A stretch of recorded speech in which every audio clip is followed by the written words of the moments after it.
भाक्षी रोडवरील मोटरसायकल गॅरेजला लागलेल्या भीषण आगीत लाखो रुपयांचे नुकसान।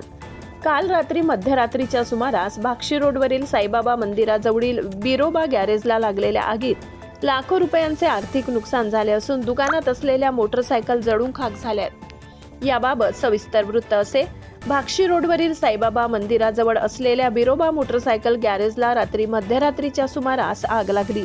आग इतकी भीषण होती की क्षणार्धात आगीने रौद्र रूप धारण केले। परिसरातील नागरिकांनी या आगीची माहिती सटाणा पोलिसांना दिली असता त्यांनी तातडीने घटनास्थळी धाव घेतली व अग्निशमन दलाला पाचारण केले। अग्निशमन दलाच्या जवानांनी शर्थीचे प्रयत्न करून आग आटोक्यात आणली। सुदैवाने या आगीची झळ परिसरातील इतर दुकानांना बसली नाही। कोणीतरी अज्ञात इसमांनी ही आग लावली असावी असा प्राथमिक अंदाज पोलिसांनी व्यक्त केला आहे। या भीषण आगीत दुकानातील सर्व फर्निचर, मोटरसायकलचे ऑइल व इतर सर्व उपयोगी वस्तू तसेच गॅरेजमधील मोटरसायकल जळून खाक झाले। शासनाने या नुकसानीचा पंचनामा करून नुकसान भरपाई मिळावी अशी मागणी केली।